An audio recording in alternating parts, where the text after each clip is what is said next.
Hi, everybody. Just real quick, just remind everybody of our contest sale that we're having on Tim's Vinyl Confessions right now.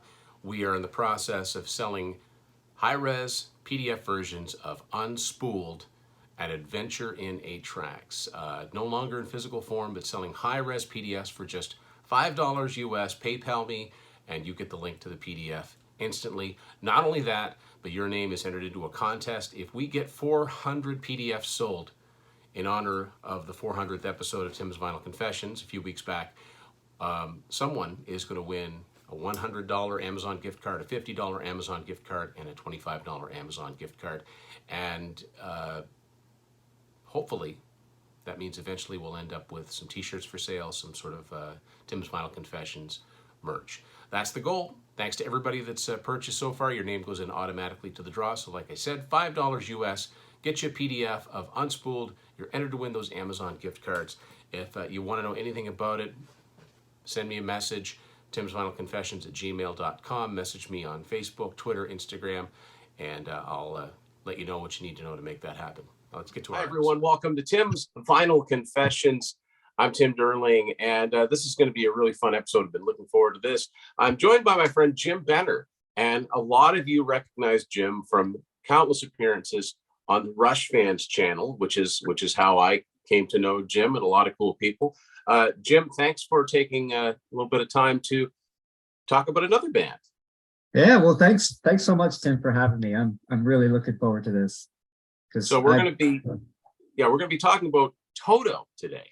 And Jim, I'll throw it over to Jim. Jim's a drummer. So Jim has an appreciation for the music beyond just, the great melodies, the great songwriting. I'm guessing Jeff Porcaro is a big influence. And so basically, Jim, talk to me about, when you first became aware of either Toto or any of the guys in Toto and their work. Yeah. And we're going to do a top 10 Toto songs episode today. But yeah, give us your background with your experience, your life with Toto. Okay.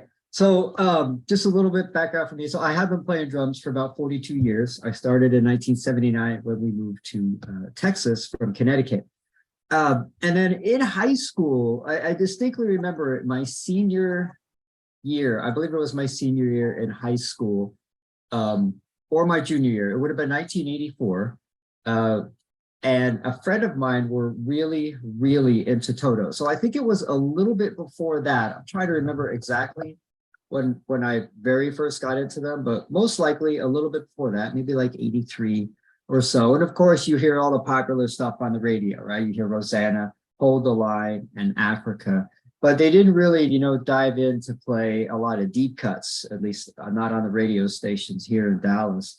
And we really wanted to go see Toto on the Isolation tour. This is one of my absolute favorite albums from Toto. And of course, we were in high school, so we're like, all right, let's go. So I asked my mom, my parents, and my parents said, yeah, sure, cool. And then my friend asked his mom, and she goes, well, it's on a school night. You can't go. I'm like, oh my gosh, you're kidding me. So we couldn't go to it, which was a complete bummer. But after that, I just really started diving into Toto. I think I wore out Isolation. I also wore out the 7th one. And funny story about that, I had the cassette, I believe it was the cassette tape.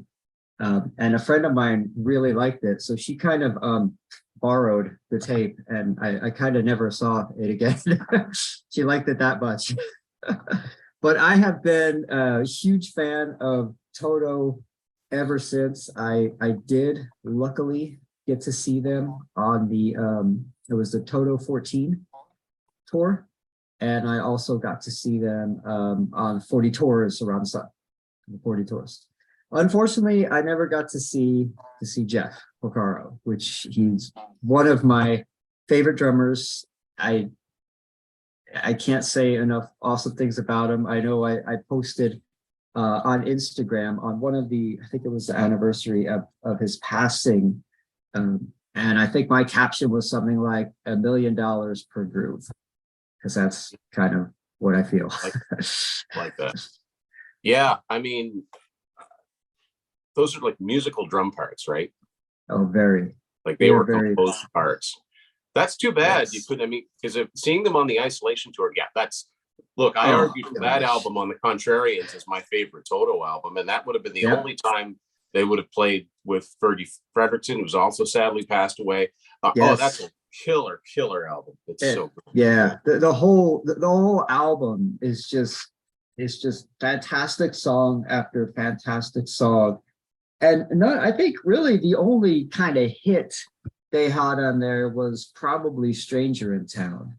That was the only top 40 single. Yeah. Yeah, which it was, but yeah, it's full of wonderful gems, the whole thing. So I mean, I was born in 74, so I think Okay. I'm pretty sure that, like so many other kids my age, it just, the radio's on, right? I definitely remember hearing Rosanna and Africa. But I'll tell you, I'll be quite honest with you, and I think this is a cool thing. It was probably a couple more years. Like I didn't really start listening to the radio till about 84, 85, listening to the top 40, figuring out who sings what. I don't think it clued into me that Rosanna and Africa were by the same band. Oh, wow. Because it's so different sounding, right? And that's the cool thing. You listen to a Toto record and you're getting like many different bands on, many different styles of music. So yeah, it's good stuff. And it was really, really hard to narrow it down to 10. I don't know about you, but my list has very few singles and even fewer hits.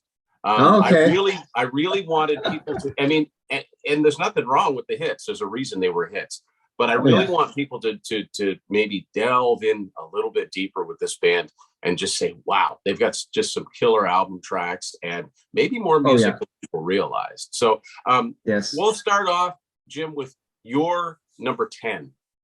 Okay, let me make sure I have it. So I didn't really get to put these in an exact order. So they're kind of, but I think my number one, so hard to pick. So hard to pick. But I'm gonna go with, oh no, that one's higher.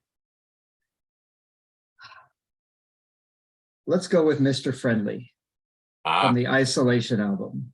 And everybody's watching this going to be like, man, this guy's picking things that are not popular. Yes, I'm going to pick a lot of deep cuts. It's funny, that song, I want to ask you about this as a drummer and just as a guy that really listens.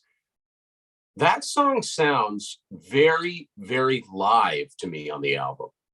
Yes. I get that sounds like it was fairly raw for a Toto recording. Is that what you hear on that one? Like I hear the kit in the room.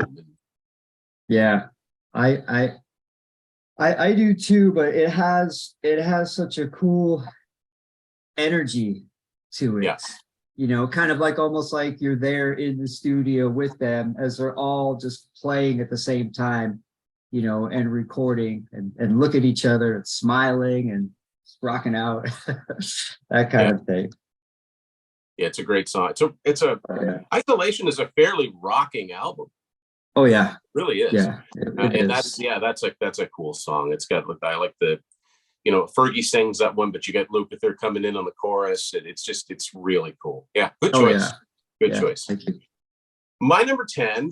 You mentioned this album, and I've said that, bands that have been around since the 70s. Sometimes you just think, they have no right to put an album out this good this far into their career. I've said that about Clockwork Angels. I've said that about it doesn't happen often.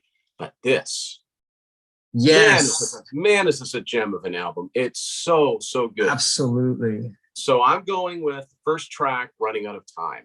Nice. I could have picked so many off of this. This is a killer album. I was a little late in getting it, like maybe about 5 years ago, but this is just a killer album from start to finish. But Running Out of Time, when that first comes on, the first thing I thought of was like, this sounds like it could have been on a Satriani album or a Steve Vai album, little guitar line. But Joseph Williams' vocals are great on it. Oh my gosh. And it's so amazing. Correct me if I'm wrong, Keith Carlock on drums on this. It is Keith. It is Keith Carlock on drums, and Keith is a fantastic player. he plays with I think he's with Steely Dan now, but I got the absolute pleasure of seeing him play at University of North Texas, because that's where he went to college and I went to college. And he was this young kid who came and just was jamming out in like this big jam thing, and he just blew everybody away. He is incredible. Very, very deep groove, deep pocket. And guy's amazing. Absolutely amazing.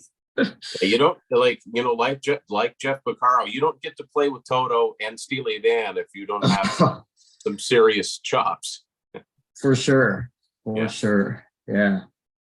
So that's my number 10. So your number 9. My number 9. So, I think I am going to go with English Eyes. So English Eyes was originally on Turn Back. Turn Back. Yeah. Which is a totally overlooked album. Oh, yes, you're right. It was on Turn Back. There it is. I've always loved the simplicity of that album cover. Yeah. Oh, it's awesome. And one time I saw them. One of the times that I saw them perform, there was a T-shirt of that, and I didn't get it. I got the 40 Tours. Oh, Around that's the Sun cool. shirt, I like that, which is really cool. Yeah. But I didn't get that one. I'm like, if I go again, I'm probably gonna like walk out with like $500 worth of merch. Yeah. It's cool. English Eyes is a great track. Bobby Kimball on lead vocals, kind of an epic song. Yes, it's really amazing, really incredible. Yeah, that's another overlooked album. That album didn't even certify, which is a shame. But yeah, more on that later. Yes. So my number 9 is another deep track, and it's so bloody catchy, that chorus, and I can't hear the chorus. It's one of those where they don't beat you over the head with a chorus. They leave it just enough. It's like, oh man, I wish I'd heard that a couple more times, but it makes you want to listen to the song again. It's from this album, Tamboo. Oh, from 95. I'm going with Drag Him to the Roof. Oh, yes. That's some chops in that song. Of course, this is the first album that the Inhuman Simon Phillips played on, replacing Jeff Porcaro. Tamboo's got some good stuff on. It's a little mellower than certainly than the previous album, but I think this song has just got some cool turnarounds in it. What are your thoughts on this one? Oh, it's fantastic, and that album is so great. There's a couple of really excellent rockers on there, and there's some that are a little bit more mellow, mid-tempo stuff. And Simon Phillips, it's really funny because when I first heard that Simon was replacing Jeff, because I had heard Simon play a lot in a very much of a fusion context, so very busy stuff, and I was like, wow, really? Like, oh, that's an interesting choice. And then I got the CD Absolutely Live, which is the live recording that there was a first tour that Simon did on it. And I believe that I don't have it in front of me, but I believe that it started with Hydra. That was the opening track on that. And as soon as Simon's drums came in and he started grooving, I was like, oh my God, this is the guy. Like I've always loved Simon's playing. He plays open-handed. I play open-handed too, so I really watch him and have studied him a lot. But when I heard that groove, I was like, and that was it for me. I'm like, oh my God, this guy is amazing. Like inhuman, as I think the word you used. And, I love that for rock trivia nights. I love the fact that you can name the drummer that played with Toto and Judas Priest. Yes. And he's played with so many, there's so many things that you forget that he played on once you start looking at the liners. He played with Pete Townsend. I'm forgetting more than he's ever played on. So he's played with Jeff Beck. I don't know if he played with Rod Stewart or not, but he's played with so many. So many. So on to number 8, Jim. Your number 8. Okay, track. So my number 8. All right. So I'm gonna have to go with White Sister.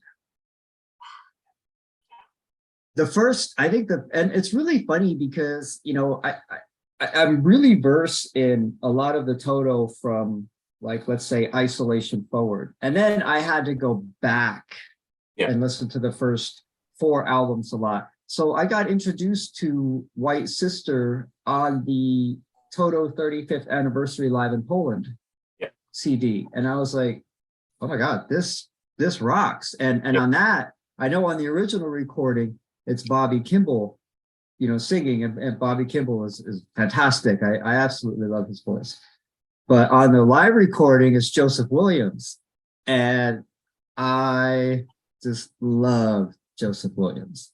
He is just so fantastic. And the guy still has it. He's got pipes, and he's so soulful, you know, his singing. So anyway, so that's kind of what did it for me with that song. I was like, oh yeah, this is great. And he makes it look so easy. He does. And it's funny. I heard some kind of quote, and I don't remember exactly what it was, but you know, it basically ends with a master makes it look easy. So yeah. And I think the same can be said for most of the guys that have ever passed through this band. I mean, they're just total pros, all of them. Good choice. I'll be honest with you, spoiler, I don't have anything on this list from Hydra, but that is a good album. Oh yeah, it's a great album. Like I said, this was a tough list to compile, but yeah, it's a great album. It really was, and this is the first, you know, Toto LP that I ever got. Found it in a record shop, pretty close to where I live, I think. So my goal now is to buy all the Toto LPs. I'm well on my way. Yeah, I got some more work to do. As of right now, I need. I don't have the 7th one on vinyl, and I'd also like to get the Dune soundtrack, which is pretty much a Toto album. Oh yeah, absolutely. They don't count it as one because otherwise the album would have been called the 8th one. But I mean, it's all Toto except for one Brian Eno track. So anyway, that's kind of like the forgotten album. Anyway, yes, it is. So my number 8 is, this is actually like I said, I'd grown up, you know, hearing Toto songs on the radio, you know, seeing a few videos. Didn't get a lot of video play, but I actually got into them. The first new album I ever bought was this. Kingdom of Desire. Yeah. Very, very hard rocking album. I mean, if somebody's looking to, man, I like Toto, but I don't really want to hear much mellow stuff, this is the album for you. Came out in 92, didn't come out in the States until 93, I don't think. It's the last one they recorded with Jeff Porcaro. And I'm going with one of the coolest, heaviest grooves in a Toto song, and that is How Many Times. Like everything on this album, Steve Lukather sings everything. I think he's got a great voice. It suits the material fine. Like, he was kind of leading the band at this point, but I love the fact that they just stripped down to a 4-piece on this album. And man, I just think this album is a killer. I could have gone with so many tracks on this. I could have gone with Don't Chain My Heart. I could have gone with She Knows the Devil. And I mean, as far as instrumentals go, how about Jake to the Bone? Holy cow, that's got some, that's got some awesome chops on it. Yeah, that's incredible. That's my choice. How Many Times? It's like a drop D, or awesome. It's in the key of D. Like, it's got a really, really low tone to it. That was kind of the trend at the time. But it's Toto through and through. By the time it gets to the chorus, it's a melodic Toto chorus. But it's got some serious groove in it. Yeah. Okay, so now it's my number. Which one are we on? 7. 7. All right, so I'm gonna go back to the album that you showed with Keith Carlock playing drums, Toto 14, and Holy War. And one thing that I really love about that is the vocals towards the end, where they're singing kind of, you know, different parts at the same time, and one's coming in and one's going out, you know, that kind of thing. It's just such a great song. It's hard to pick one off of that album, I'll tell you. Yeah. Very, very hard.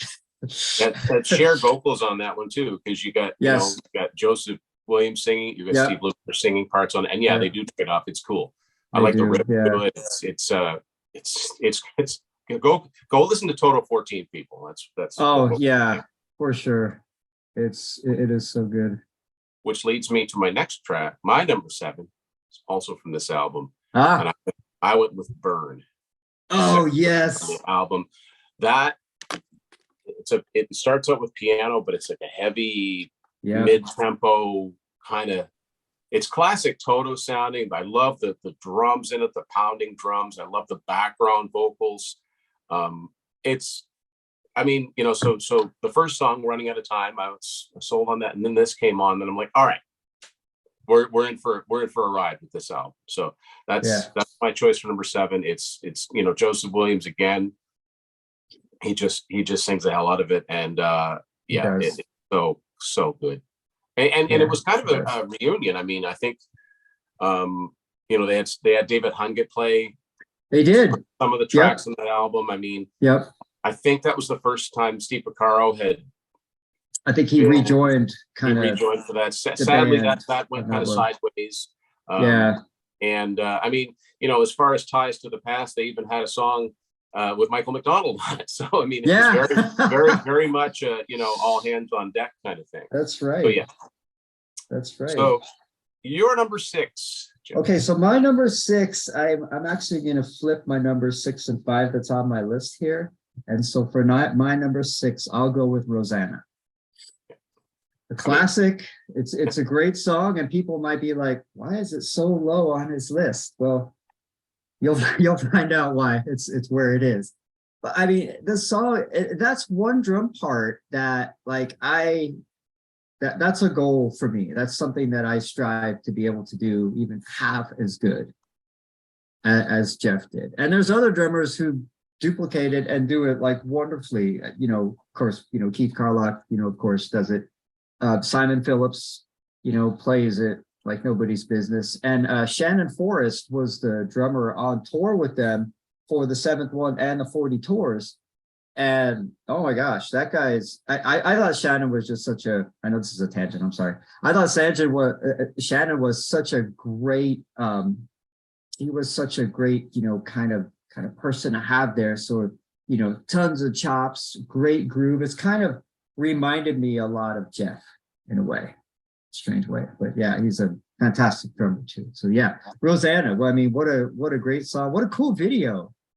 It is, On that yeah, tune it too, is. Yeah, it's held up. Yeah, Yeah. and for such a successful hit pop record of the 80s, it's one of the most complex. Oh yeah. And I I'm a big fan of Rick Beato on YouTube, and he did a great episode where he talks to Steve Lukather, and that whole ending section was improv. Oh wow! So Really? they were going to end the song, down, down, down, yeah, and they just kind of looked at each other, and then kept going. And that end solo, like, oh man, it's just yeah, and I love how they just knew, how to split up vocals. You get, Luther comes in with the lower part, then they modulate, and they get Bobby singing the high parts, and like. You've heard it a million times. I'm telling you, go really just listen to it. But there's a lot going on in that song. Both of the guitar solos are like lessons in how to play guitar solos that are complicated, but yet you can sing them. It's an amazing composition. It's not on my list, but it's almost, it almost seems like, well, of course Rosanna's good. We all know this, right? Yeah, of course it is. So my number 6 is actually the first repeat we're going to have, and it's English Eyes from Burn Back. Awesome. Yes. I bought this album for the first time. I found it on cassette in, I think, 1993, and it was I had never heard anything off of it, and I put it on, and immediately I'm like, man, there should have been 2 or 3 hit singles from this. I mean, this is a really good album. It's a little stripped down is not the word, but it is a little more rock focused because Hydra is almost like their prog album in a little bit of a way. It's kind of all over the place stylistically. This album is produced it's a typical rock album of the time, but the fact that fact it didn't even certify gold and they almost lost their record deal over it kind of astounds me, because it's not like they didn't come through with great memorable songs. And while we're on the subject of Turn Back, and I hope I'm not taking one of your no, go for choices it. away, but if anybody's ever, if the only single that came off of this was Goodbye Eleanor. And there's a video to that on YouTube, and it's them in the studio. It's a slightly different recording than the one that's on the album. At least it's a slightly different vocal track. Bobby Kimball is singing that live in the studio, you can tell. But I mean, there is a little bit of overdubbing because there's vocals and stuff, but it's basically them running through the song. But one of my favorite parts is the end, because that ends with a big drum flourish, big drum fill. And Jeff Porcaro ends, he hits the very last, I don't know if it ends on the cymbal crash or what, but immediately he chucks the sticks and he stands up and he walks away as if to say, there, take that. It's so badass. It's like, it's like, anybody can do better than that, be my guest. I highly recommend somebody, if you've never seen it, or go check it out. It's like masters at work here, but so great. English Eyes is a really rocking song. One of my favorite Bobby Kimball vocal parts is after, the kind of like mellow part in the middle of it. But when it comes back in with like Red Sky Warning, the way he sings that, it's so cool, I'm not going to attempt to duplicate it. But that's my number 6, which brings us to number 5. We're heavy hitters now. So Jim, what's your number 5? So top 5. I could say like Rick Beato. These could be in any order. Absolutely, yeah. I like when he does that. I'm a huge fan of his channel too. He's got really awesome content there. So my number 5, I'm going to go with These Chains. Off of the 7th one. So it's just a kind of, I don't want to say mellow, but sort of a little bit of a laid back song. And that wonderful, beautiful shuffle that Jeff is playing, throughout that. And that's what really drew me to the tune. It's good. That album didn't do nearly as well as it should have. I understand there was some, the record company kind of pulled the plug on the promotion for it, but there's no reason why, it should have been, at least gold. I mean, it didn't even certify gold, which is weird. But there's some really good gems on that. So number 5 is actually the first one I picked from the biggest Toto album, Toto 4. Yes, is that an 8-track? That's an 8-track. Awesome. It's not the last one. It's the last one I have. Isolation and Fahrenheit exist on 8-track as RCOs, and I'd love to have them. But this is the easiest one to find. But anyway, this is fairly. So I'm going with a song that I don't think was a single, but I kind of think should have been, is a song "Good for You." To me, that's just a feel-good song. It's mid-tempo. It's just it would have sounded perfectly fine on the radio in '82. It's a Bobby Kimball song, and it's got some really cool drumming in it. It's got some cool guitar in it. It's got horns in it. It's I mean, that album, that was the one that saved their career. I mean, when you have an album that starts with Rosanna and ends with Africa, it's hard to go wrong. But that's an overlooked one. That's an overlooked one. I think they should have gone. I know they went 4 singles deep, maybe 5, because they might have put out Waiting for Your Love. But that Good for You could have been released easily to radio. So, as hard as it was for me to pick, I almost went with Make Believe, because I love that song to death. But I wanted to highlight a song that I don't think was a single and just maybe deserved another shout out. So that's my number 5. That's awesome. All right, so we're on number 4, right? Yeah. So my number 4, just have to stay with this album. Only the Children. Oh, what a rocker! That powerful.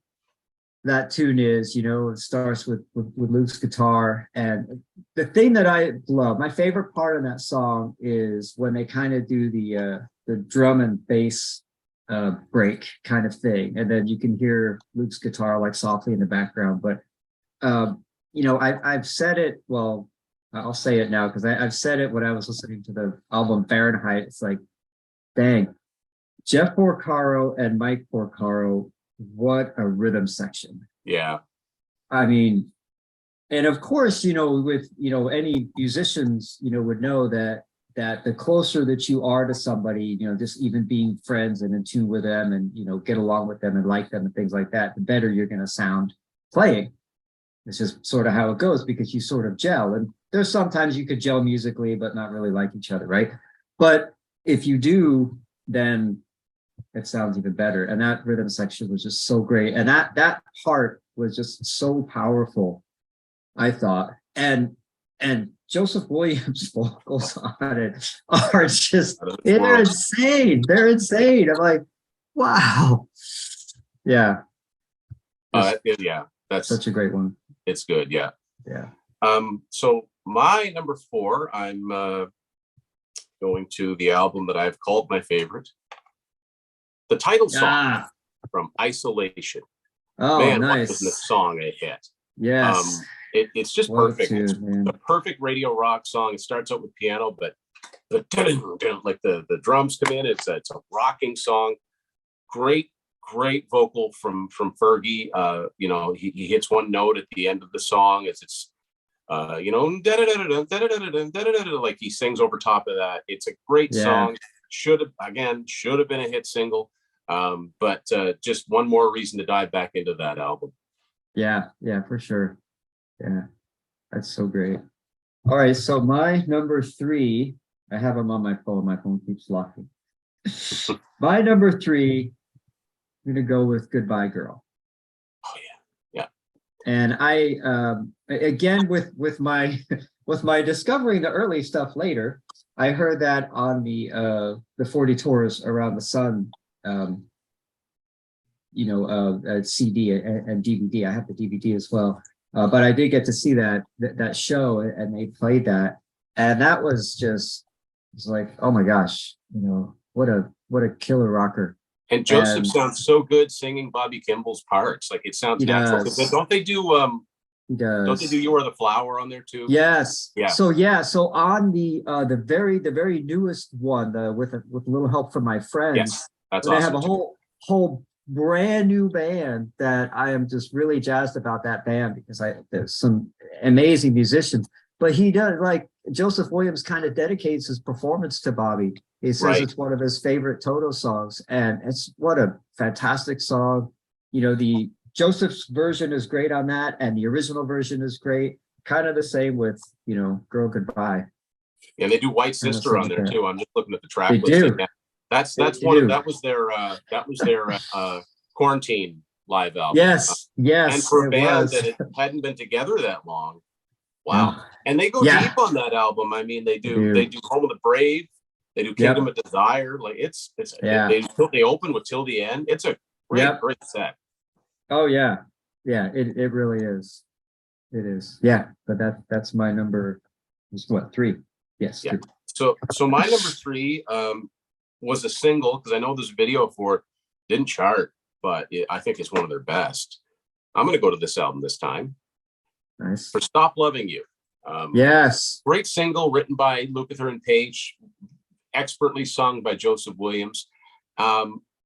It's a pop rock song, but it's got chops for days. It's Jeff Porcaro. Oh man. Oh yeah. The guy was so good. I mean, he was just so good.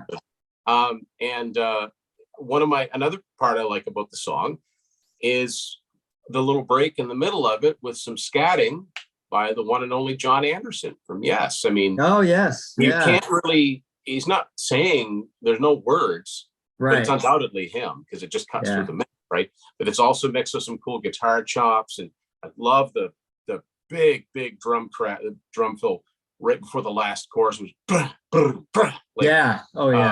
it's a classic Porcaro fill. And Pamela was the hit off of this. I think it peaked at 22. That should have done, but this should have been the follow-up song, maybe even the first single. To me, it's just it's an irresistible song. Like you just can't help but tap your foot to it. But it is. I mean, so many songs on this album. I'm just looking at the track listing again, and they're all irresistible. And Columbia pulled the support on it, but they pulled support on an album that could have made them a lot of money because it had what it took to be a smash album. Unfortunately, if I'm remembering this correctly, I think Joseph Williams wasn't taking very good care of himself, and on that tour he loses his voice a lot. So I think Oh, it kind of ill yeah. fated. Yeah. Anyway, he came Well, back he got clean. He came back. oh my gosh. Yeah. So, Yeah, because if you hear him on anything he came back with, like, the 35th anniversary, or you falling in between, or even on that live quarantine thing, he sounds so great. yeah. Absolutely amazing. Yeah. So boy, we're getting All there. right. You're We number are two. number two, and I don't have anything to show for it, so I'll just have to say what it is. It is the first song off of Fahrenheit, and it's one they opened up the quarantine show with too. Yeah. Till the End. Yeah. Till the End. It's just, when I put that song on, when I first purchased Fahrenheit and put that on, I just kind of sat there with my jaw on the floor. Yeah. What a great groove. It just feels, that's the thing about a lot of the Toto stuff. It just feels so good. You just can't help but, even if you're just sitting in your chair doing this, you're doing something. Yeah. When you're listening to it. Fahrenheit's good. I wish there were a few more rocky songs on there. It's a pretty mellow album, but there's some great stuff on there. I mean, songs are really good. It's weird to me that I know Till the End was a single, because there's a video to it, and right away you hear why they hired Joseph Williams. Oh yeah. Before the actual verses start, but it's funny that the two singles they went with were both Lukather songs. They're great songs. I'll Be Over You and Without Your Love. Yeah. But that's a great choice, and I'm glad they bring some of these songs back. But it kind of makes sense. Like, let's do some songs so it's not just Joseph singing Bobby's parts or Fergie's parts. Let's bring some songs that he did in the first place. Yeah, exactly. Yeah, exactly. So my number two and number one, Jim, I went back and forth, and I agonized over it, because I didn't want to put one over the other, because I think they're both amazing songs. But I have to, I finally had to concede.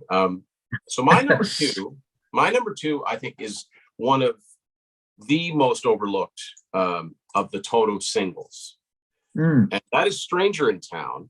Yeah. Isolation. I don't have a lot of picture discs, but I found this one, and I think it's really cool. Oh, that is cool. Yeah, I bought this at a record expo a few years ago. It's now they say the more you play these, the less, the worse they sound, which is why I don't play it. But it's still, it looks pretty cool. That's great. A few years ago, it was a long time ago, I first saw the video to the song. I've never heard it on the radio to this day. It peaked at number 30 on Billboard. And when your first single peaks at number 30, it's not a good sign, especially when you're coming off a number one single and a number two single. It did a little better in Canada. It peaked at number 18, but it wasn't the smash single that it should have been. And again, for having a new singer, they went with the David Page song. But what a great song! I first heard this probably in about 1987. I remember I was watching, it was Much Music, which is Canada's equivalent of MTV, and they used to have a show called Backtracks, which is where they played quote unquote older videos, even though some of them weren't that old at that point. And for some reason, I remember the theme on this show was videos that were in black and white. And so they played the Stranger in Town video, which is this epic mini movie starring Brad Dourif. As this, this mysterious drifter, and it's based on the name's going to go right out of my head. It's based on a movie, something about wind. Wind for the wires, or anyway. But I just remember thinking, this is a great song, and that chorus just grabs you. And I actually it's funny, when I got into the band and I bought Isolation, I was excited. I'm like, oh, this has Stranger in Town on. I haven't heard that in years. The mix is a little bit different. The video mix, the single mix, is a little bit different. It's got a little more guitar in it. And I kind of wish that there was a compilation of some sort that actually has that version on it. But either way, it's a great song. It's a fun, it's a fun sort of like a whodunit or a story song. Like David Page's vocal. I've always liked his vocals. He's kind of got this powdery kind of vocal. And again, I think it's just knowing who's going to sing what song. I mean, David Pace wrote that song, but there's plenty of times when he would go, let's hear what it sounds like if you sing it. You try this one. You try this one. He wasn't. His ego wasn't such. He's like, I wrote it. Therefore I must sing it. Yeah. But it does have some great ad libs from Fergie at the end of it. It does. Oddly enough, it's quirky because it's got these weird parts where, there'll be a little guitar lick and then there'll be a saxophone just for a second. But it's a fantastic song. The chorus gets in my head for days. And it's one of my favorite Toto songs. And on any other day, it might have been my number one pick. So there you go. So that's it. That brings us to the very top. Jim, what is your number one Toto song? All right. So my number one, it's so hard to pick. I went back and forth a lot, but it's going to be Bottom of Your Soul. Oh, from Falling in Between. And I first heard it, I bought the Falling in Between live DVD. Yeah. And so I heard that one, live before I heard the studio version. And the live version, especially towards the end, I mean, the whole thing is incredible. And I love Luke's, I think he's playing a 12 string on it, is playing of that. It might have been a 6. I think it was 12. It's great, but the end is so, haunting. They've got, and on the live, especially on the live version, because they have at least 3 people singing. They had another guitarist whose name escapes me now on that tour, and then Luke was singing, and then Bobby Kimball, was singing, and they would all be singing different parts, and then Luke would sing something and kind of fade into the background, and then Bobby would come out and sing it and fade into the back, and they're going back and forth like that. And that's a song that every time I hear it, it just brings a tear to my eye because it's so beautifully done. Just the layers they have on there just showcases their songwriting and their musicianship to me. Falling Between is an album that I need to listen to more. I didn't get it when it first came out. It's hard to find now. It's really hard to find out. I ended up getting a promo version because I said it's kind of elusive out there. That's very cool. So spoiler alert, we've only had one repeat, which means that between the two of us, we've suggested 19 songs that people need to go out and give another listen to.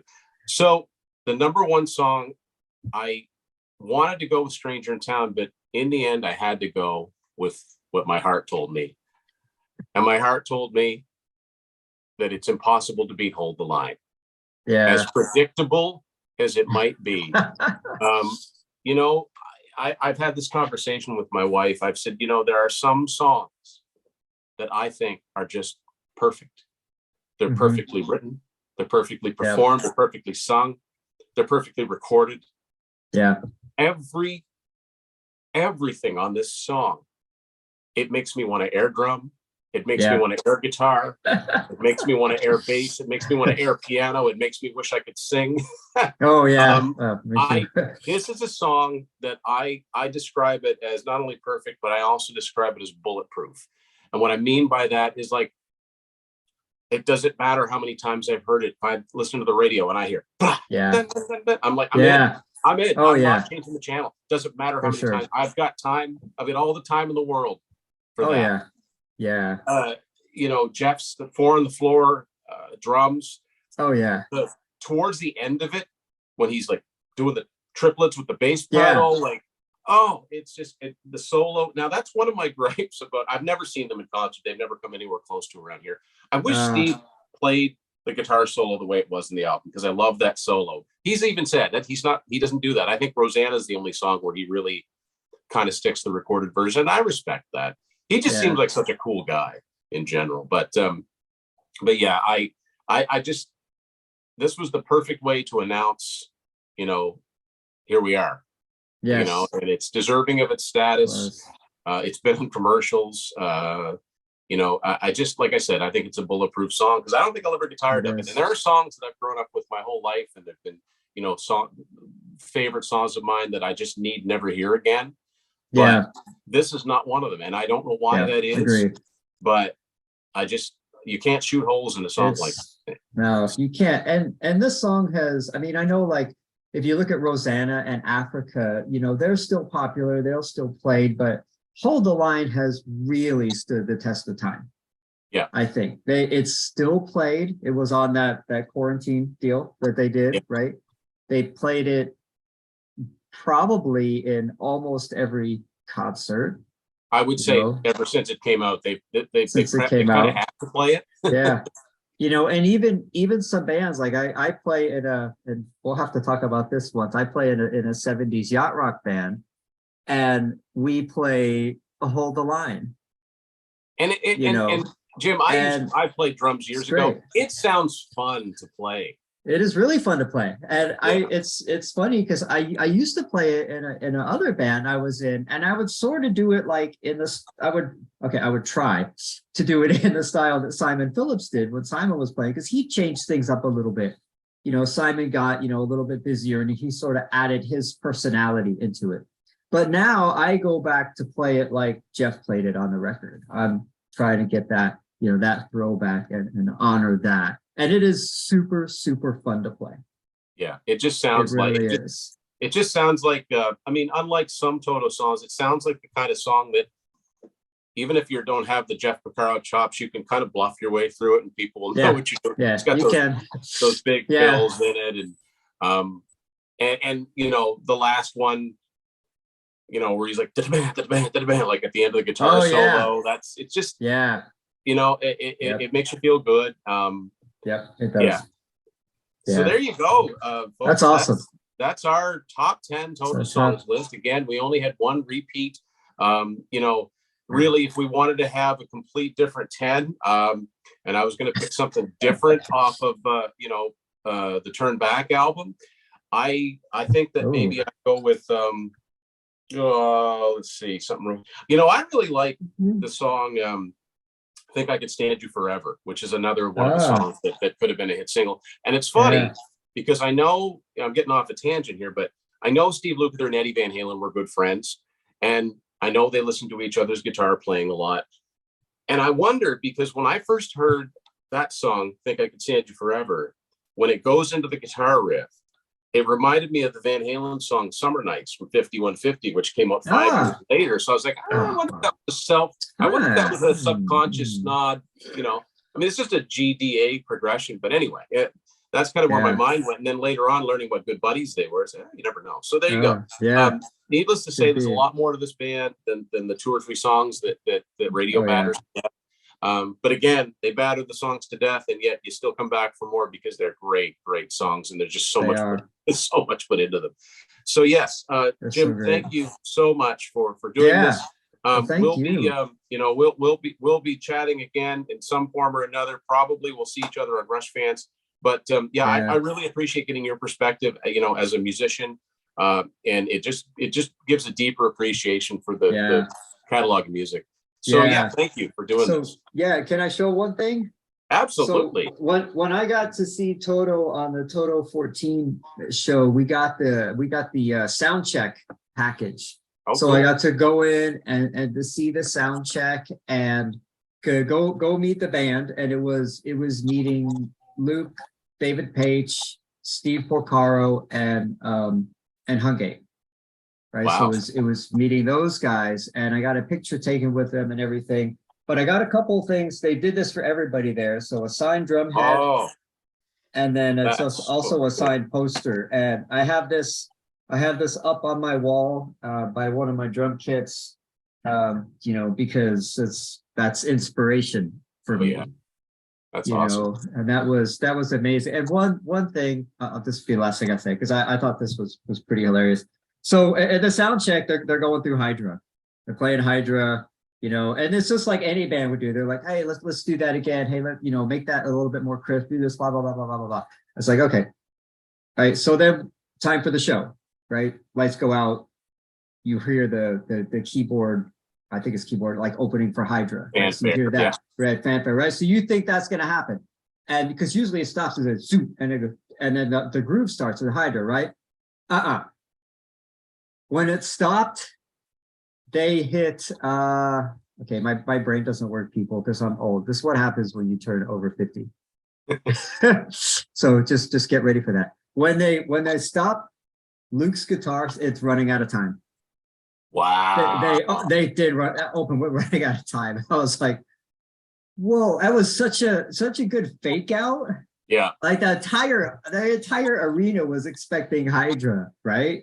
Yeah. But it was such a great fake out. It was so exciting. It was really cool. Hey, what a show. I'll never forget it. So if nothing else, folks, if you take nothing else out of this, go listen to this album, Total 14. Yeah, for sure. It's so good. Jim, thanks a lot for doing this. Thanks so much, Tim. This was great. Thanks, everybody, Thanks, for guys. watching Tim's Final Confessions. What are your favorite Toto songs? Comment below. We'd love to hear your feedback, and we will talk to you later.